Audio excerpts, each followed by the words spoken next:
السلام علیکم ورحمۃ اللہ وبرکاتہ، نحمده ونصلی علی رسولہ الکریم، اما بعد فاعوذ باللہ من الشیطان الرجیم، بسم اللہ الرحمن الرحیم، رب اشرح لی صدری ویسر لی امری واحلل عقدۃ من لسانی یفقہوا قولی۔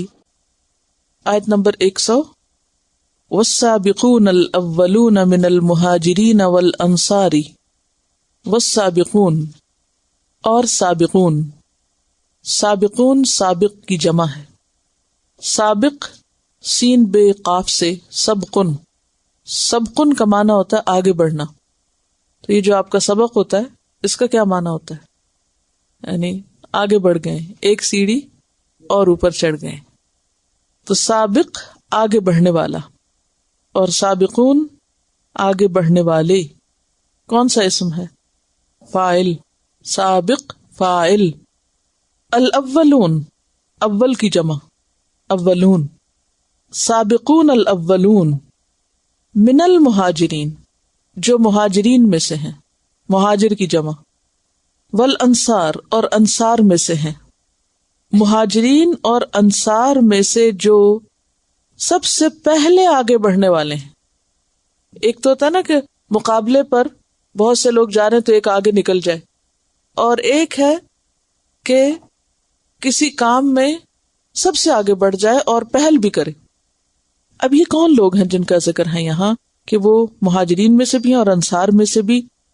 تو جہاں تک مہاجرین کا تعلق ہے تو اس کے بارے میں مختلف آراء ہیں کہ کن کو سابقون اولون کہا جائے گا۔ بعض کا خیال یہ ہے کہ یہ وہ لوگ ہیں جنہوں نے سب سے پہلے اسلام قبول کیا، جیسے حضرت ابوبکر صدیق رضی اللہ تعالیٰ عنہ، حضرت زید بن حارثہ رضی اللہ تعالیٰ عنہ، حضرت عبد الرحمن بن عوف، حضرت زبیر بن عوام، حضرت سعد بن ابی وقاص اور حضرت طلحہ بن عبید اللہ۔ یہ سابقون ہیں۔ اور پھر انہوں نے ہجرت بھی کی۔ حضرت خدیجہ کا نام بھی ان میں آتا ہے، لیکن چونکہ وہ ہجرت سے پہلے دنیا سے رخصت ہو گئی تو اس لیے وہ ان میں شامل نہیں ہوگی، ورنہ سابقون الاولون میں ویسے ہیں، بلکہ سب سے ہی سابق ہیں وہ، کہ مردوں اور عورتوں سب میں پہلے مسلمان ہوئیں۔ بعض نے یہ کہا کہ اس سے مراد جنگ بدر میں شرکت کرنے والے، ان میں سے بعض مہاجر تھے اور بعض انصار تھے۔ بعض کا کہنا یہ ہے کہ یہ وہ لوگ ہیں جنہوں نے دو قبلوں کی طرف منہ کر کے نماز پڑھی، بیت المقدس کی طرف بھی اور خانہ کعبہ کی طرف بھی۔ بعض کہتے ہیں کہ یہ صلح حدیبیہ میں شریک ہونے والے لوگ جنہوں نے بیعت رضوان میں شرکت کی تھی، بیعت کی تھی۔ سورۃ الحدید کی ایک آیت سے پتہ چلتا ہے کہ فتح مکہ سے پہلے ایمان لانے والے سابقون ہیں۔ ان کے بارے میں فرمایا گیا کہ لا یستوی منکم من انفق من قبل الفتح وقاتل اولئک اعظم درجۃ من الذین انفقوا من بعد وقاتلوا وَكُلًّا وَعَدَ اللَّهُ الْحُسْنَى۔ کیا مطلب؟ کہ نہیں برابر ہو سکتے وہ جنہوں نے فتح سے پہلے خرچ کیا، یعنی جب مکہ فتح ہو گیا تو حالات بدل گئے، اب تو کنٹرول اور اقتدار آپ صلی اللہ علیہ وسلم کے پاس آ گیا۔ تو وہ سارے لوگ جنہوں نے فتح مکہ سے پہلے اسلام قبول کیا، جنگوں میں شرکت کی اور مال خرچ کیا، اور وہ لوگ جنہوں نے بعد میں کیا، یہ ایک جیسے نہیں۔ تو سابقون پھر کون ہیں؟ جو ایک رائے کے مطابق فتح مکہ سے پہلے، دوسری رائے کے مطابق صلح حدیبیہ میں شریک ہونے والے، بعض کے خیال میں جنگ بدر میں شریک ہونے والے، اور بعض کے خیال میں جنہوں نے دو قبلوں کی طرف رخ کر کے نماز پڑھی، اور بعض کے خیال میں جو سب سے پہلے اسلام لائے تھے، بالکل ابتدا میں اسلام لانے والے۔ بہرحال تو مہاجرین میں سے تو یہ لوگ ہو گئے۔ انصار میں سے سابقون کون ہیں؟ ظاہر ہے کہ اسلام مدینہ میں تو کافی دیر سے پہنچا تھا، تو انصار میں سے سابقون وہ ہیں بعض کے خیال میں جنہوں نے پہلی بیعت عقبہ میں شرکت کی، اور پھر وہ بھی جنہوں نے دوسری میں کی۔ بعض نے کہا یہ وہ لوگ ہیں جنہوں نے نبی صلی اللہ علیہ وسلم کی ہجرت سے پہلے حضرت ابو زرارہ اور مصعب بن عمیر کے ہاتھوں اسلام قبول کیا۔ کون تھے مصعب بن عمیر؟ جانتے ہیں؟ نبی صلی اللہ علیہ وسلم سے پہلے وہ مدینہ بھیجے گئے تھے اور وہاں جا کر وہ لوگوں کو قرآن سناتے، سکھاتے، اور ان کے ہاتھوں بے شمار لوگ مسلمان ہوئے تھے۔ تو وہ لوگ جنہوں نے ان کے ہاتھوں اسلام قبول کیا آپ کے آنے سے پہلے پہلے، یہ ہیں سب السابقون الاولون، جو سب سے آگے بڑھ گئے۔ والذین اتبعوہم بإحسان، اور وہ لوگ جنہوں نے ان کی پیروی کی، کن کی؟ السابقون الاولون کی، بإحسان، احسان کے ساتھ، یعنی اخلاص کے ساتھ، عمدگی کے ساتھ۔ اور اسی کے بارے میں قرآن پاک میں آتا ہے والسابقون السابقون اولئک المقربون، سابقون ہی سابقون، آگے جانے والے تو بس وہی آگے جانے والے۔ اولئک المقربون، یہی اللہ کے قریب ہیں، فی جنات النعیم، نعمت بھرے باغوں میں ہوں گے، ثلۃ من الاولین وقلیل من الآخرین، جو پہلوں میں سے ایک بڑا گروہ ہوں گے اور بعد والوں میں سے تھوڑے ہوں گے۔ تو سابقون الاولون تو جن کا ابھی ذکر ہوا، اور اتبعوہم بإحسان کب تک ہے؟ قیامت تک، کہ یہ وہ لوگ ہیں جو نیکی کا موقع پاتے ہی لپک آتے ہیں، فوراً کر لیتے ہیں، اللہ کا حکم سنتے ہیں، دیر نہیں لگاتے، مان لیتے ہیں، کیا سوچ کے کہ یہ تو فائدے کی چیز ہے۔ بالکل اسی طرح جیسے دنیا کی محبت میں مبتلا لوگ ہر دنیاوی فائدے کے لیے دیر نہیں لگاتے، فوراً پہنچتے ہیں، کہیں کوئی آفر ہو، کہیں کوئی نفع ہو، کوئی تجارت کا موقع ہو، تو وہ ہمیشہ اس کی تلاش میں رہتے ہیں، معلوم بھی کرتے رہتے ہیں، اویئر بھی ہوتے ہیں، اور پھر فوراً اس سے فائدہ اٹھا لیتے ہیں۔ ایک جگہ میں نے کہیں پڑھا کہ ایک شخص انڈیا میں گاڑیوں کا کام کرتا تھا، تو اس کی آمدنی معمولی تھی، اسے پتا چلا کہ ہندوستانی حکومت جو ہے وہ سوزوکی کار اسمبل کرنے لگی، تو اس نے سوچا کہ جو ہی یہ کار اسمبل ہوگی اور کثیر تعداد میں لوگ خریدیں گے تو گاڑیاں خراب ہوں گی، اور اس وقت پھر سب سے زیادہ اچھا بزنس گاڑیاں ٹھیک کرنے کا ہوگا، تو کیوں نہ میں اس کار کو ٹھیک کرنے کا طریقہ سیکھوں۔ وہ پاکستان آیا، 2 مہینے کراچی میں رہا، اور اس نے گاڑیاں بننے سے پہلے گاڑیاں ٹھیک کرنے کا پوری طرح طریقہ سیکھا، یعنی وہ اسکل حاصل کی کہ ان گاڑیوں کو ٹھیک کیسے کرتے۔ اور جب وہ واپس گیا اور گاڑیاں روڈ پر آئیں اور خراب ہوئیں تو اس نے دنوں میں ترقی کر لی۔ کیوں؟ پیش بینی۔ پیش بینی کیا ہوتی ہے؟ فار سائٹڈ، یعنی پہلے سے ہی اس نے اندازہ کر لیا کہ آئندہ مارکیٹ میں کس چیز کی ویلیو ہونے والی، اور مجھے اس کے لیے کیا ہنر، کیا طریقہ، کیا چیز چاہیے، اور مجھے اس کے لیے کہاں جانا چاہیے، کہاں جانا زیادہ فائدہ مند ہے، سستا ہے، اور پھر اس موقع کو استعمال کیا اور دنیاوی اعتبار سے بہت کامیاب ہوا۔ تو بالکل اسی طرح کچھ لوگ دین کے معاملے میں ہمیشہ اپنی آنکھیں کھلی رکھتے ہیں، اور ان کی نظریں کس چیز کی تلاش میں تھیں؟ نیکی کا کوئی موقع کہاں ملے گا، اور ایسے لوگ کم ہوتے ہیں، اسی لیے کہا قلیل من الآخرین۔ صحابہ کے دور میں ایسے بہت تھے جو انتظار میں رہتے تھے، اپنی سروسز آفر کرتے تھے کہ کہاں نیکی کا موقع ہو اور ہم حاضر ہو جائیں۔ وہ نظریں بچانے والے اور جی چرانے والے نہیں تھے کہ اچھا کہیں ہم پہ نہ آ پڑے، کیونکہ ان کی یہ سمجھداری تھی کہ وہ سمجھتے تھے کہ کوئی بھی کام جب ہم کریں گے تو ہمیں اس کا فائدہ ہوگا۔ جیسے ہم نے پڑھا نا کہ اعراب میں سے 2 طرح کے لوگ ہیں، اور معمولی سمجھ رکھنے والوں کو بھی یہ بات سمجھ آ گئی کہ اگر ہم اللہ کی راہ میں صدقہ کریں گے تو یہ اللہ کے قرب کا ذریعہ بنے گا۔ تو جس شخص کی معمولی سمجھ بھی یہ بتائے اس کو کہ دین کے راستے میں کی ہوئی چھوٹی سی قربانی بھی ضائع نہیں ہوتی، اور وہ پہلے سے ہی تیار ہو ذہنی طور پہ نیت کے اعتبار سے، تو اللہ تعالیٰ اس کے لیے سابقون الاولون جیسا اجر لکھ لیتے ہیں۔ اور یہ ہوتا ہے نا، جب ایک حکم آتا ہے نا تو کچھ لوگ رسک لے کے فوراً کر لیتے ہیں، اور کچھ لوگ پہلے یہ دیکھتے ہیں کہ اچھا کوئی نقصان تو نہیں اس میں، پھر آگے بڑھتے ہیں۔ تو فرق پڑ گیا، جو بڑھ گئے آگے رسک لے کے وہی کامیاب۔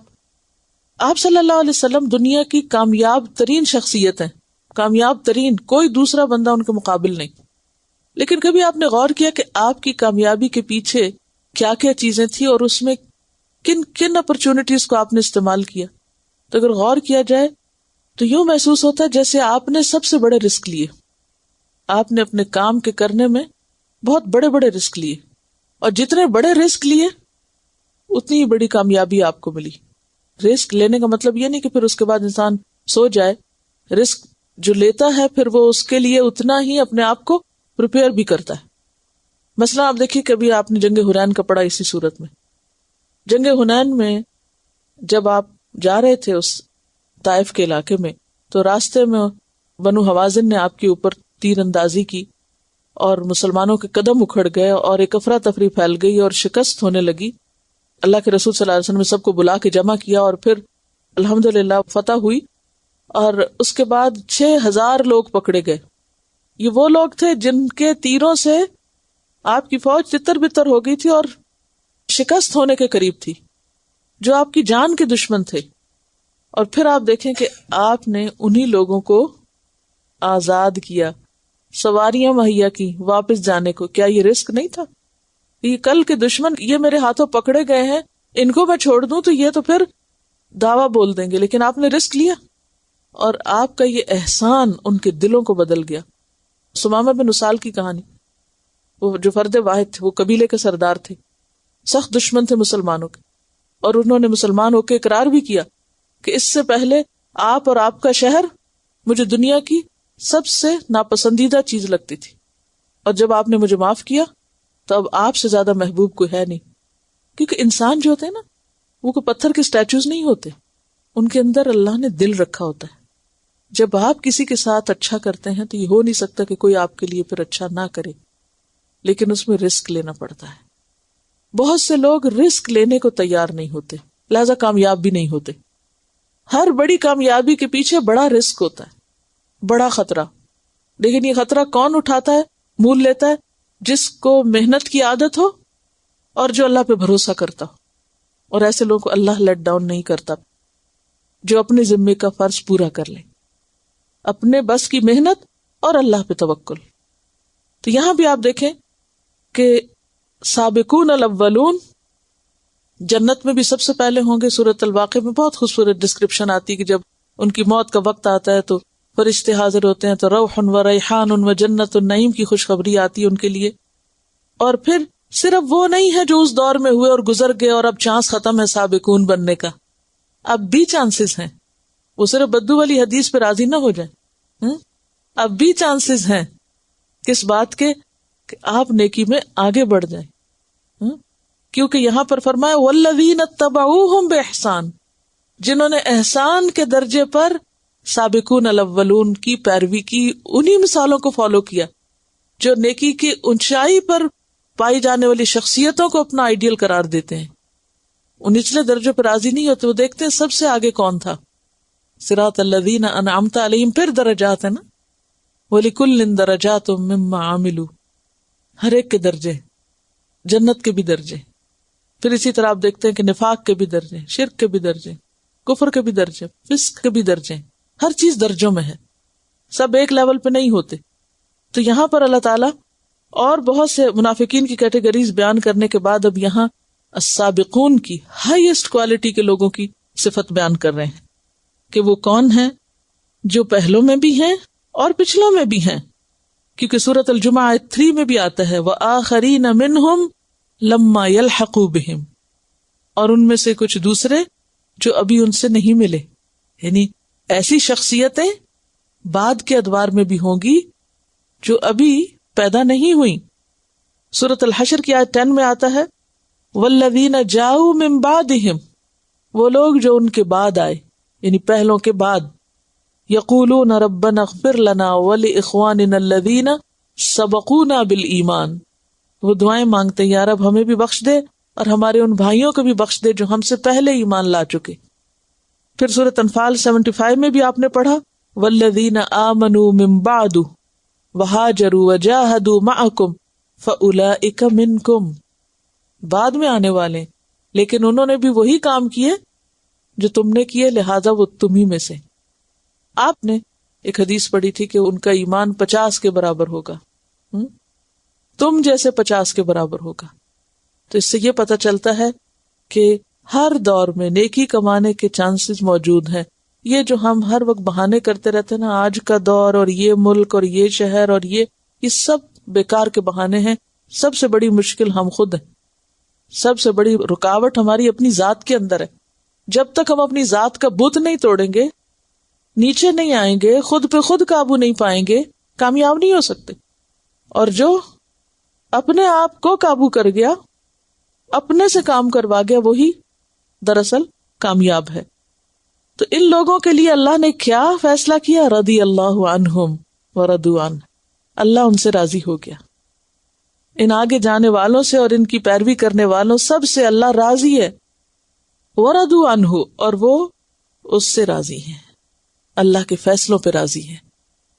وَأَعَدَّ لَهُمْ جَنَّاتٍ، اور اس نے ان کے لیے تیار کر رکھی ہیں جنتیں، تجری تحتها الانہار، جن کے نیچے نہریں بہ رہی ہوں گی، خالدین فیہا ابدا، جن میں وہ ہمیشہ ہمیشہ رہیں گے، خالدین بھی اور تاکید کے لیے مزید ابدا بھی۔ ذالک الفوز العظیم، یہ ہے بہت بڑی کامیابی۔ آپ دیکھیں کہ دنیا میں ہر انسان کو شوق ہوتا ہے وہ کامیاب انسان ہو، سکسیسفل ہو۔ سکسیس ہر شخص کی ڈریم ہوتی ہے کہ میں زندگی میں کامیاب انسان بنوں، لیکن اصل کامیاب کون ہے؟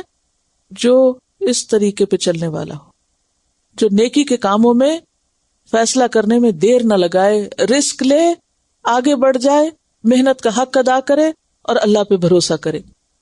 پھر ایک اور کیٹیگری، وَمِمَّنْ حَوْلَكُمْ مِنَ الْأَعْرَابِ، اور ان میں سے جو تمہارے آس پاس ہیں، اعراب میں سے، منافقون، کچھ منافق بھی، یعنی تمہارے قریب کے علاقوں میں، یعنی مدینہ سے آس پاس۔ حول کا کیا مطلب ہوتا ہے؟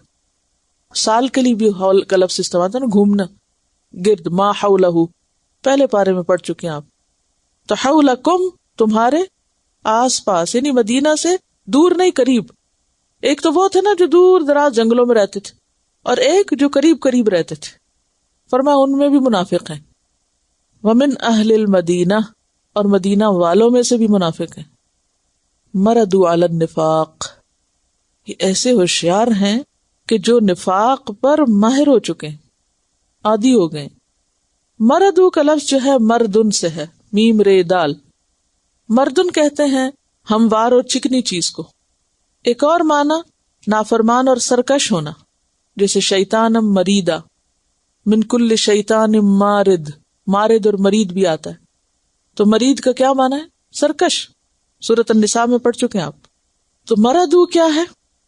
اگر ہم اس کو ہموار اور چکنے کے معنوں میں لیں تو کوئی چیز ہموار اور چکنی کب ہوتی، اسموتھ کب ہوتی؟ جیسے پتھروں میں سے کون سے پتھر زیادہ نرم اور ملائم ہوتے ہیں؟ جن کے اوپر سے پانی کی لہریں گزر کے ان کو بالکل چکنا کر دیں، چکنے پتھر، یعنی گھس گھس کے رگڑ کے چکنے ہو گئے، جتنی گھسائی زیادہ ہوئی اتنے زیادہ ملائم ہو گئے۔ تو مردو یعنی وہ اتنے چکنے ہو گئے ہیں، یعنی اتنے ماہر ہو گئے ہیں، اتنے عادی ہو گئے ہیں کہ وہ پکڑائی نہیں دیتے، یعنی ان کو ڈیٹیکٹ کرنا یا ان کو جاننا آسان نہیں۔ وہ اپنا نفاق چھپانے کے انتہائی ماہر ہیں۔ اور اگر مریدہ سرکشی سے ہم لیں تو مراد یہ کہ وہ سرکش ہو چکے ہیں علی نفاق کے نفاق پر، یعنی حد سے گزر چکے ہیں، خوب ماہر ہیں، پکے ہو گئے ہیں نفاق پر، یہ معنی ہے۔ مردو علی النفاق کا کیا معنی ہوا؟ ایک کر لیں عادی ہو گئے ہیں، اور دوسرا کریں پکے ہو گئے ہیں یا سرکش ہو گئے ہیں نفاق پر۔ لا تعلمہم، آپ ان کو جانتے بھی نہیں، اتنے ہوشیار ہیں کہ آپ جیسے پیغمبر جو صاحب فراست ہیں، جو لوگوں کی شکلیں دیکھ کر ان کے دلوں کو حال پہچانتے ہیں، آپ کو بھی نہیں پتہ چلتا ان کا۔ یعنی یہ اتنے ہوشیار لوگ ہیں منافق، سب نہیں، بعض ان میں سے، من ہے۔ نحن نعلمہم، ہم ان کو بھی جانتے ہیں۔ اس سے کیا پتہ چلتا ہے کہ اللہ کا علم اور نبی کا علم فرق ہے۔ اللہ تعالیٰ کا علم کلی ہے، اور نبی صلی اللہ علیہ وسلم کو وہ جتنا چاہیں دے دیں، کلی علم نہیں۔ اگر کوئی شخص یہ سمجھے تو یہ شرک ہوتا ہے۔ لا تعلمہم، آپ نہیں جانتے ان کو، یعنی آپ کو غیب کا علم نہیں، آپ دلوں کے حال نہیں جانتے۔ نحن نعلمہم، ہم ان کو جانتے ہیں۔ سنعذبہم مرتین، ان قریب ہم عذاب دیں گے ان کو 2 دفعہ۔ مرتن ہوتا ہے ایک بار، اور مرتین تسنیہ ہے 2 بار۔ 2 بار ہم ان کو عذاب دیں گے۔ کیوں؟ کیونکہ زیادہ سمارٹ ہیں، زیادہ ہوشیار ہیں، ان کی سزا بھی زیادہ ہے، اور یہ سزا قیامت سے پہلے ہے 2 بار۔ پھر کیا ہوگا؟ ثم یردون الی عذاب عظیم، پھر وہ پھیرے جائیں گے، لوٹائے جائیں گے بہت بڑے عذاب کی طرف. اور بڑا عذاب کب ہے؟ قیامت کے دن، جہنم کا عذاب. اور اس سے پہلے کے دو عذاب کون سے ہیں؟ مرتین، ایک ہے دنیا میں اور ایک ہے برزخ میں. دنیا میں کیا ہے؟ رسوائی، کفر پہ موت. اور برزخ میں کیا ہے؟ عذاب قبر. اور عذاب عظیم ہے قیامت کے دن، کہ دنیا میں بھی اللہ ان کا نفاق کھول دے گا. اور کیسے کھولا؟ نبی صلی اللہ علیہ وسلم کو وحی کے ذریعے ساری لسٹ بتا دی گئی 80-82 لوگوں کی کہ کون کون مدینہ میں منافق ہے. اور اس فہرست کا حضرت حذیفہ بن یمان کو بھی پتا تھا، عام صحابہ کرام کو نہیں معلوم تھا، ان کو نہیں بتایا گیا.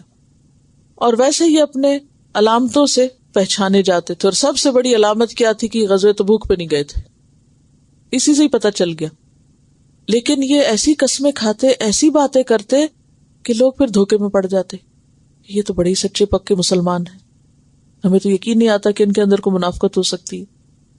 انہی کے بارے میں سورۃ محمد میں بھی آتا ہے 29 اور 30 میں، ام حسب الذین فی قلوبہم مرض، کیا سمجھتے ہیں وہ لوگ جن کے دلوں میں مرض ہے، یعنی منافقت ہے، ان لن یخرج اللہ اضغانہم، اللہ ان کے دلوں کے چھپے ہوئے بغض کو نکالے گا نہیں. وَلَوْ نَشَاءُ لَأَرَيْنَاكَهُمْ، اگر ہم چاہیں تو ہم آپ کو انہیں دکھا دیں. فَلَا عَرَفْتَهُمْ بِسِيمَاهُمْ، آپ ان کو ان کے چہروں سے پہچان لیں گے. وَلَتَعْرِفَنَّهُمْ فِي لَحْنِ الْقَوْلِ، ان کی باتوں کے انداز اور باتوں کی جو لحن ہے اس سے بھی پہچان لیں گے. وَاللَّهُ يَعْلَمُ أَعْمَالَكُمْ، اور اللہ تمہارے اعمال کو خوب جانتا ہے. یعنی انسان کا نفاق اس کے چہرے سے، اس کی باتوں سے اور اعمال سے پتہ چل جاتا ہے. تو یہ ہے ان کی دنیا میں رسوائی. اب آپ دیکھیں کہ ایک شخص جو دوسرے کو بے وقوف بنا رہا ہو، دوسرے کو دھوکہ دے رہا ہو، اگر وہ اس غلط فہمی کا شکار ہو کہ دوسرے کو سمجھ نہیں آئے گی اور دوسرے کو سمجھ ساری آ چکی ہو، تو یہ بات اس شخص کے لیے کس قدر رسوائی کی بات ہے. تو یہاں پر ان لوگوں کی اسی رسوائی کا ذکر ہے کہ جو وہ اہل ایمان کے ساتھ کر رہے تھے دھوکہ بازی، کہ یہ سمجھتے ہیں کہ یہ پتہ نہیں چلے گا. یہ الگ بات ہے کہ مومن اپنی شرافت کی وجہ سے دوسرے کو آر نہیں دلاتا یا تانا نہیں دیتا، ورنہ یہ نہیں ہو سکتا کہ کوئی نیکی کرے اور وہ نیکی نہ کھلے اور کوئی بدی کرے اور بدی نہ کھلے. اللہ تعالیٰ دنیا میں بھی نیکی کا اجر دکھاتے ہیں اور اسی طرح دھوکے بازی اور خیانت اور برائی کو بھی کہیں نہ کہیں کھول دیتے ہیں. کیونکہ جو شخص برا کرتا ہے نا پھر وہ عادی ہو جاتا ہے. جو ایک دفعہ دھوکہ دیتا ہے نا، چوری کرتا ہے، وہ عادی ہو جاتا ہے. آپ کو یاد ہے وہ جو حضرت عمر کا واقعہ کہ انہوں نے ایک شخص کے بارے میں حد جاری کرنے کے لیے کہا تو وہ توبہ کرنے لگا کہ مجھے چھوڑ دیں، آئندہ نہیں کروں گا، میں نے پہلی دفعہ کی تھی، مجھ سے غلطی ہوگی. انہوں نے کہا اے دشمن خدا، اللہ کبھی پہلی دفعہ کسی کی خیانت نہیں کھولتا، کسی کی چوری کو پہلی دفعہ نہیں کھولتا. اللہ کوئی چوری کرتا ہے، خیانت کرتا ہے، دھوکہ دیتا ہے، اللہ تعالیٰ اس کو چھپا دیتا ہے کہ شاید یہ بندہ پلٹ آئے، توبہ کر لے. پھر کرتا ہے، پھر چھپا دیتا ہے. لیکن جب ایک شخص مرد علی النفاق ہو جائے، ماہر ہو جائے، عادی ہو جائے، تو پھر اللہ اس کو کھول دیتا ہے، پھر وہ چیز چھپی نہیں رہتی. تو یہ عیبوں کا کھل جانا دنیا میں، یہ دنیا کا عذاب ہے، یہ دنیا کی رسوائی اور بے عزتی ہے.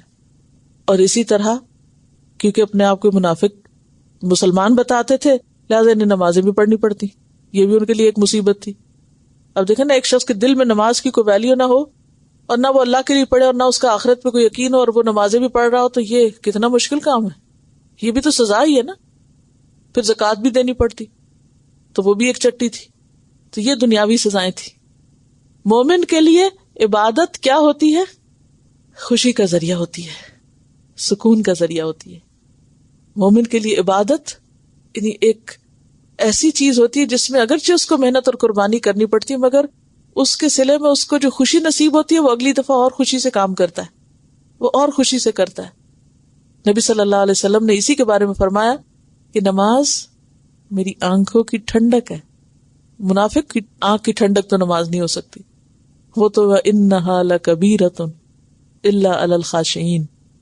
منافق نماز کا نام سنتا ہے تو بوجھل ہو جاتا ہے، مومن سنتا ہے تو خوش ہو جاتا ہے کہ رب سے ملاقات کا وقت ہے. اللہ کے راستے میں خرچ کرنے کی بات آتی ہے تو مومن خوش ہو جاتا ہے کہ شکر ہے نیکی کا موقع ملا، چانس ملا، موقع ہاتھ آیا. اور منافق سنتا ہے تو کہتا ہے یتخذ ما ينفق مغرما، وہ مصیبت سمجھتا ہے. یہ بہت بڑا فرق ہوتا ہے، اور ہم میں سے ہر ایک اس کی روشنی میں اپنا اپنا جائزہ لے سکتا ہے کہ ہمیں نیکیوں سے کتنی محبت ہے، نیکی کا کام اور چانس ملتے ہی ہمارے دلوں کا حال کیا ہوتا ہے، ہم کتنا آگے بڑھنا چاہتے ہیں اور کتنا اس سے بچنے کی فکر میں ہوتے ہیں.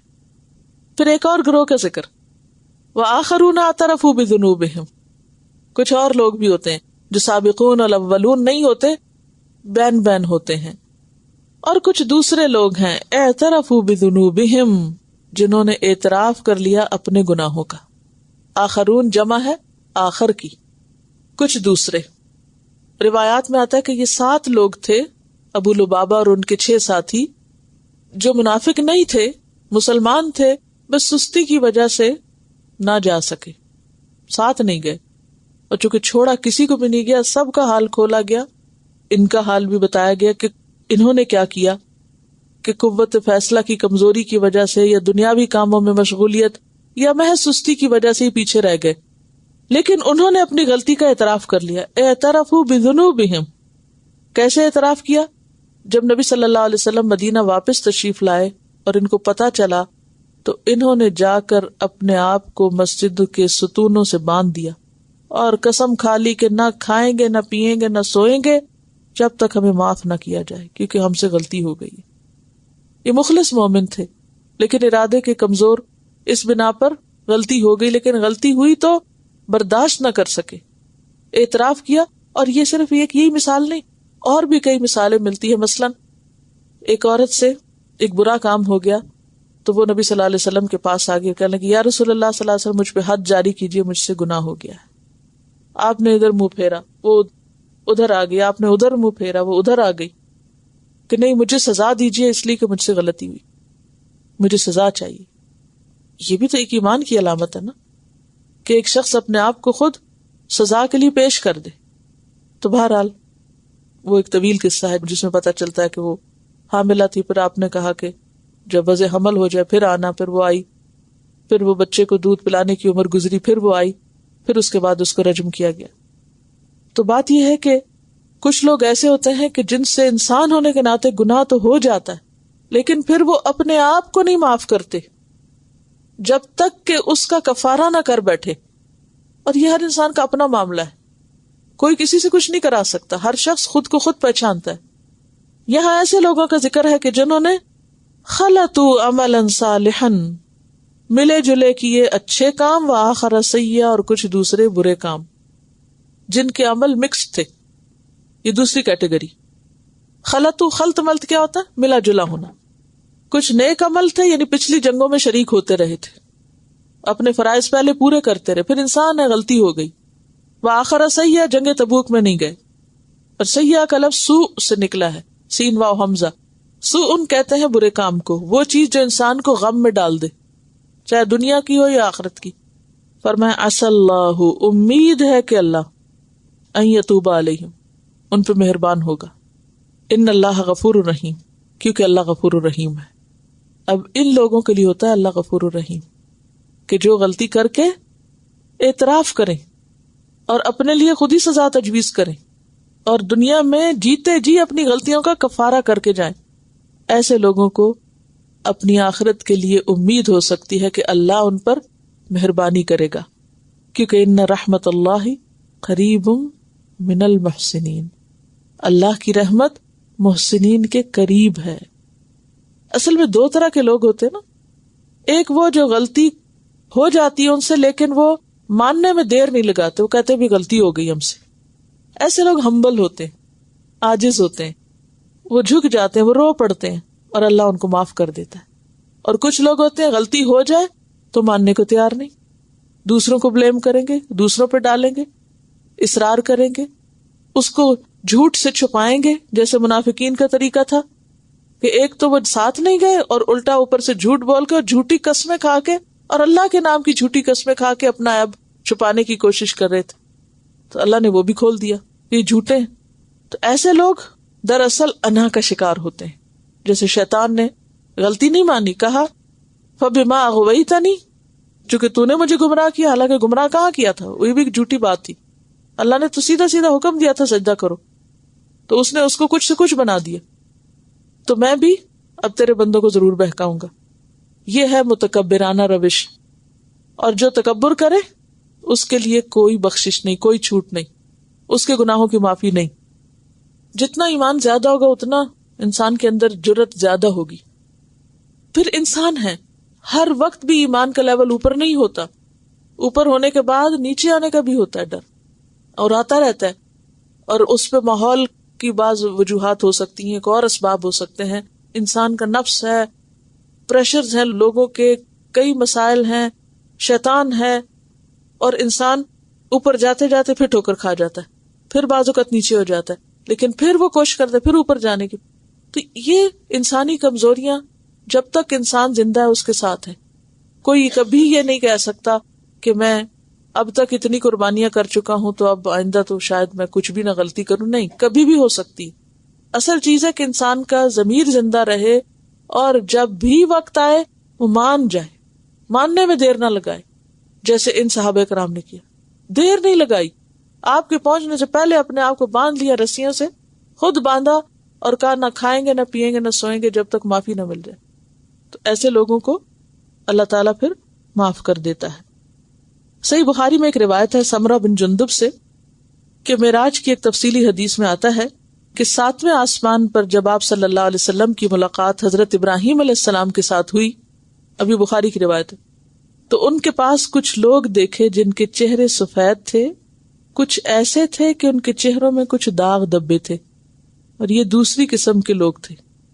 روشن چہروں والے کون تھے؟ اسپاٹ لیس، ظاہر ہے کہ سابقون ہوں گے، اور کچھ ایسے تھے کہ جن کے چہروں پر داغ دبے تھے، گناہوں کے داغ دبے ہوتے ہیں نا۔ یہ دوسری قسم کے لوگ ایک نہر میں داخل ہوئے اور غسل کر کے واپس آئے تو ان کے چہرے بھی صاف ہو گئے۔ جبریل نے آپ کو بتایا یہ سفید چہرے والے وہ لوگ ہیں جو ایمان لائے اور پھر گناہوں سے پرہیز کرتے رہے، پاک صاف رہے، ہاتھ نہیں ڈالا۔ الذین آمنوا ولم یلبسوا ایمانہم بظلم، کوئی شرک نہیں کیا، کوئی ایسی بات نہیں کی۔ دوسرے وہ لوگ ہیں جنہوں نے ملے جلے اچھے برے سب طرح کے کام کیے پھر توبہ کی۔ اب وہ داغ تو ہے نا، لیکن اللہ تعالیٰ اپنی رحمت سے ان کو دھو ڈالے گا۔ اللہ نے ان کی توبہ قبول فرما لی اور گناہ معاف ہو گئے۔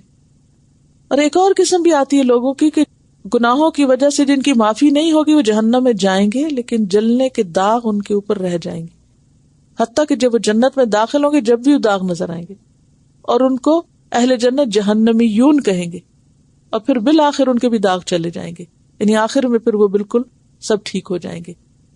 ہم یہ سوچتے ہیں غلط کام ساری دنیا کرتی ہے، اگر ہم نے کر لیا تو کون سی بڑی بات ہے؟ نہیں، کبھی بھی جرت کے ساتھ غلطی نہیں کرنی چاہیے۔ انسان ہے، کمزور ہے، کبھی سستی آ جاتی، کبھی کچھ ہوتا ہے، ہو جاتی ہیں غلطیاں، لیکن توبہ میں دیر نہیں کرنی چاہیے۔ لیکن جب انسان غلطی کرتا ہے تو ظاہر ہے کہ وہ ایک ٹھپا تو لگتا ہی ہے نا۔ تو عسى اللہ ان یتوب علیہم، فرشتہ کوئی نہیں ہم میں سے کہ جو کہے کہ میں نے تو کبھی غلطی کی نہیں اور ہو نہیں سکتی۔ ہم سب سے غلطیاں ہوتی ہیں، لیکن ضرورت اس بات کی ہے کہ دیر نہ لگے واپس پلٹنے میں، کہیں ایسا نہ ہو کہ زندگی ختم ہو جائے، کیونکہ کسی نے کوئی گارنٹی نہیں لی ہوئی کچھ سال جینے کی، لمحے کی خبر نہیں کس دن چلے جانا، تو اس میں تاخیر نہیں کرنی چاہیے۔ اور پھر آپ دیکھیے کہ جو خلط عملا صالحا وآخر سیئا ملے جلے کام ہے نا، ان کے لیے گارنٹی پھر بھی نہیں دی، عسى اللہ ان یتوب علیہم، اچھی امید رکھو کہ اللہ معاف کر دے گا، کیونکہ اللہ غفور الرحیم ہے۔ غلطیوں کا کفارہ کیسے ہو؟ خذ من اموالہم صدقہ، ان کے مالوں میں سے صدقہ لے لو۔ صدقہ جو ہے وہ گناہوں کو دھو دیتا ہے، صاف کرتا ہے، اللہ کے غضب کو ٹھنڈا کرتا ہے۔ خذ من اموالہم صدقۃ، اس لیے کبھی کوئی گناہ ہو، غلطی ہو، اب اس دور میں کہاں موقع اور کس کے پاس جا کے بندہ روئے یا اپنے دل کا حال بیان کرے، پھر آپ کا اور اللہ ہی کا معاملہ، اور انسان اللہ کے سامنے روئے، توبہ استغفار کرے اور فوراً صدقہ کرنے کی کوشش کرے جو بھی میسر آئے، کیونکہ صدقہ جو ہے بہرحال گناہوں کا کفارہ کرتا ہے۔ دھوتا ہے انسان کو، کیونکہ اس آیت کے فوراً بعد کیا کہا؟ خذ من اموالہم صدقہ. یہ اگر اپنے دل کی ندامت کا ازالہ کرنے کے لیے صدقہ دینا چاہتے ہیں، یا پھر زکوٰۃ وغیرہ اور فرائض جو پیچھے چھوٹ گیا وہ پورے کرنا چاہتے ہیں، تو لیں آپ ان سے. تو طہرہم، یہ ان کو پاک کر دے گا، صدقہ ان کو صاف کر دے گا، دھو دے گا ان کے میل کچیل. اور تطہیر ظاہری صفائی کے لیے آتا ہے، جیسے بدن کی نجاست وغیرہ، یہ گناہوں کے میل کے لیے آتا ہے، داغوں کے لیے آ رہا ہے یہاں. یہ صدقہ، مال کا صدقہ ان کو صاف کرے گا. وَتُزَكِّيهِمْ بِهَا، اور ان کا تزکیہ کرے گا. اور تزکیہ کس کو کہتے ہیں؟ اندرونی صفائی کو، جس میں صفائی بھی ہے اور نشو و نما بھی، ایمان کی بڑھوتری بھی. کیونکہ گناہ کا احساس انسان کو شرمندہ رکھتا ہے اور انسان کے اوپر ایک بوجھ بنتا ہے. اور جب انسان کوئی نیکی کرتا ہے، صدقہ کرتا ہے، تو اس سے کیا ہوتا ہے؟ وہ بوجھ ہٹتا ہے، اور پھر انسان کو دوبارہ ایک ہمت اور ایک کریج آتی ہے کہ جس سے وہ اور زیادہ پھر دوبارہ نیکیوں کی طرف دوڑنے لگ جاتا ہے. یہ ایسے ہی ہے نا کہ جیسے دوڑتے دوڑتے گرا انسان، چوٹ کھائی اور پھر سنبھل کے اٹھا، پھر دوڑ لگانے لگ گیا. تو اگر وہ مرم پٹی کر لے، اپنی دوا کھا لے، تو پھر آگے چل پڑتا ہے. تو یہ صدقہ خیرات جو ہے یہ اسی کا کام کرتا ہے کہ انسان کو پھر مرم پٹی کر دیتا ہے، پھر انسان میں ایک انرجی آ جاتی، پھر دوڑنے لگ جاتا ہے. وَصَلِّ عَلَيْهِمْ، اور ان پر دعا پڑھیے، ان کے لیے دعا کیجیے. صلی صلات سے ہے، صلات کا معنی میں اب پیچھے بتا چکی ہوں، دعا، درود، نماز اور رحمت کے معنوں میں آتا ہے. اور نماز میں نماز جنازہ کی طرف اشارہ ہے، کیونکہ پیچھے منافقین کے لیے کیا کہا گیا تھا؟ نہ ان کے لیے استغفار کریں، ان کے لیے دعا بھی نہیں کریں، اور نہ ہی ان کے لیے جنازہ پڑھیں. یہاں پر کیا فرمایا کہ آپ ان کے لیے دعا کیجیے یا ان کا جنازہ پڑھیے، یعنی آئندہ کے لیے. ان صلاتک، بے شک آپ کی دعا، یہاں صلات دعا کے معنوں میں، آپ کی دعا سکن لہم، ان کے لیے سکون کا باعث ہے. آپ ان کو دعا دیں گے تو یہ دعا ان کے دلوں کی ٹھنڈک کا باعث بنے گی. تو اس سے کیا پتہ چلتا ہے کہ دوسرے مومن بہن بھائی کے لیے دعا کرنی چاہیے، اور دعا فائدہ بھی دیتی ہے. جیسے یہاں کہا کہ آپ کی دعا، اور ظاہر پیغمبر کی دعا تو اللہ تعالیٰ قبول کرتے ہیں، اور وہ اس کے تو برابر کسی اور کی دعا ہو نہیں سکتی. لیکن انسان اگر یہی سوچ لے کہ اس دور میں جنہوں نے صدقہ خیرات کیا تھا ان کے لیے پیغمبر کی دعا تھی، تو امید ہے ہم بھی ان کے اتباع میں ان کے پیچھے شامل ہو جائیں گے، اور ہم پر بھی اللہ تعالیٰ اپنی رحمت فرما دے گا. تو ان صلاتک سکن لہم، سکن کیا چیز ہوتی ہے؟ ایک ہوتا ہے ساکن. ساکن ہوتا ہے وہ جو شروع سے ہی ٹھہرا ہوا ہے، جس میں حرکت نہیں، مثلا پتھر وغیرہ ساکن ہے. اور سکن ہوتی ہے وہ چیز جو حرکت کے بعد ٹھہرے. ایک ہے نا دل کا اطمینان جو ابتدا سے ہے، ٹھہرا ہوا دل، اور ایک ہے گناہ کیا، دل بے چین ہو اٹھا، پھر اس کے بعد نیکی کی، دعا ملی، اب وہ دوبارہ چین میں آ گیا. تو سکن کیا ہے؟ حرکت کے بعد ٹھہرنا، اور ساکن شروع سے ہی ٹھہرا ہوا ہونا. تو آپ کی دعا ان کے لیے سکون کا باعث ہے. واللہ سمیع علیم، اور اللہ سننے والا، جاننے والا ہے. یعنی جو گناہوں کا اعتراف کرتا ہے، دعا کرتا ہے، اللہ اس کی دعا سنتا ہے اور لوگوں کے حالات کو خوب جانتا ہے. تو اس سے پتہ یہ چلتا ہے کہ گناہوں کا ازالہ یا نفاق کا مداوع انفاق میں ہے. یعنی اگر دل میں یا عمل میں کوئی کمی بیشی محسوس ہو کہ ہمارا قول و فعل ایک جیسا نہیں، یا ہمارے دل کی حالت اچھی نہیں، تو اس کا ازالہ کس میں ہے؟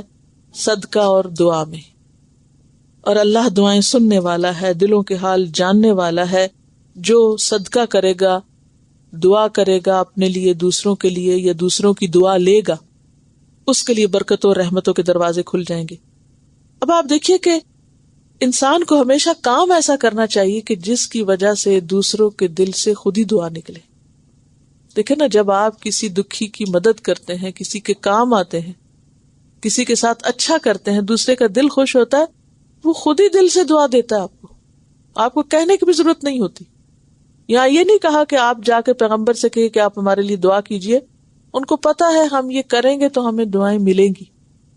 الم یعلموا، کیا انہوں نے جانا نہیں، انہیں پتا نہیں، ان اللہ هو یقبل التوبہ، بے شک اللہ تعالیٰ توبہ قبول کرتا ہے، ان عبادہ، اپنے بندوں سے.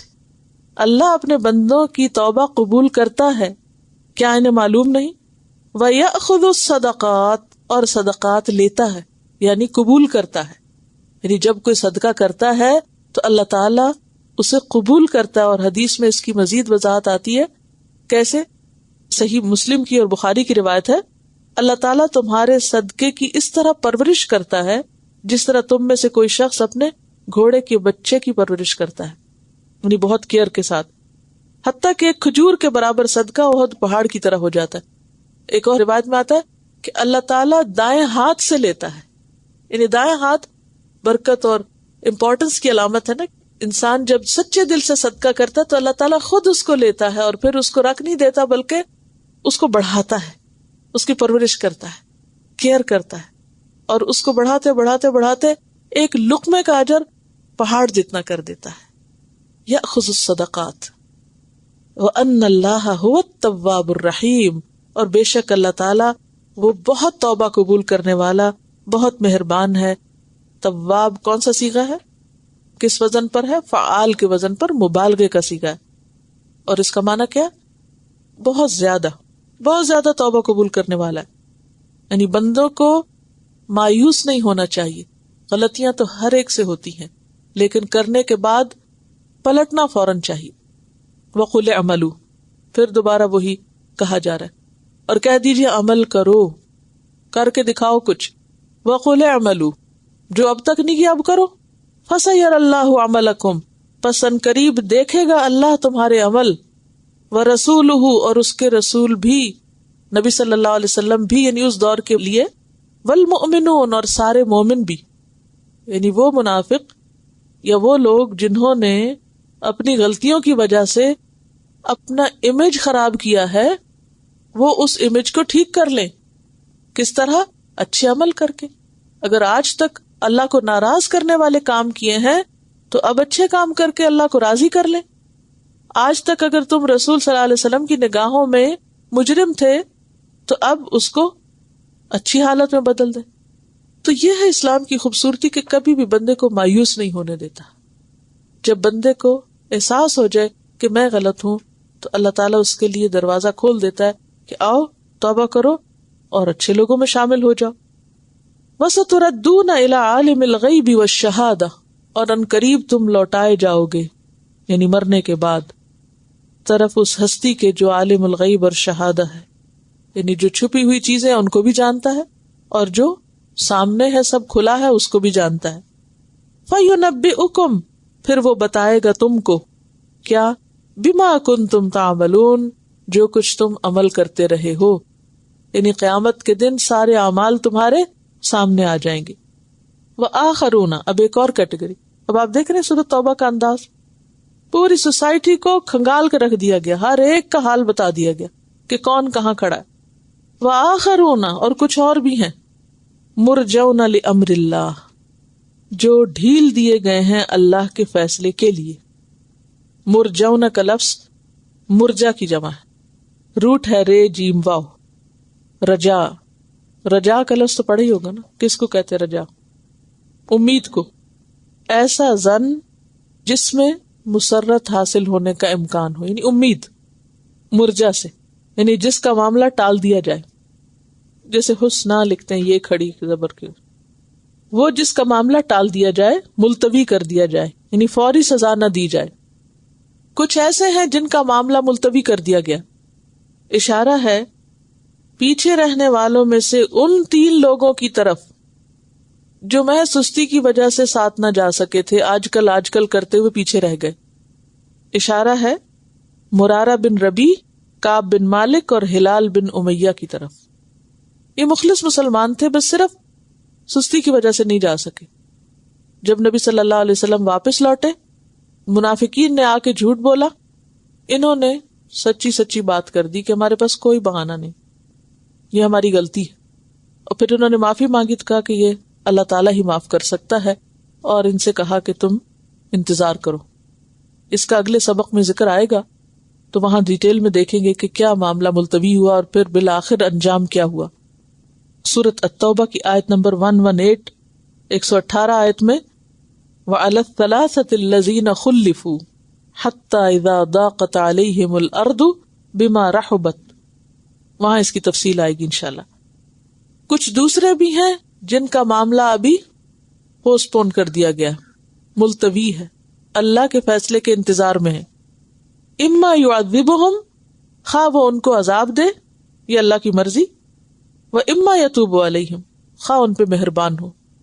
انسان توبہ کرے، اچھی امید رکھے، لیکن فیصلہ تو اللہ ہی کو کرنا ہے، تو کوئی بھی بے خوف ہو کے زندگی نہ گزارے. اور اما کیا ہے؟ حرف تفصیل، خواہ کے معنی میں. چاہے تو اللہ ان کو عذاب دے، یعنی اگر ان کی توبہ اس سٹینڈرڈ کی نہ ہوئی جو اللہ کو مطلوب ہے اور ان کی موت اس سے پہلے ہی آ گئی تو پکڑ بھی ہو سکتی ہے. اور چاہے تو اللہ تعالیٰ ان کو ڈھیل دے، موقع دے، توبہ کریں اور ان کی معافی ہو جائے. واللہ علیم حکیم، اور اللہ جاننے والا ہے، حکمت والا ہے، اس کو سب پتا ہے کہ اپنے بندوں کے ساتھ اسے کیا معاملہ کرنا ہے، کس کو معاف کرنا ہے اور کس کو عذاب دینا ہے، کیونکہ وہ سب کچھ جانتا ہے، دلوں کے بھید تک جانتا ہے. وآخر دعوانا ان الحمد للہ رب العالمین. سبحانک اللہم وبحمدک، نشہد ان لا الہ الا انت، نستغفرک ونتوب الیک. السلام علیکم ورحمۃ اللہ وبرکاتہ.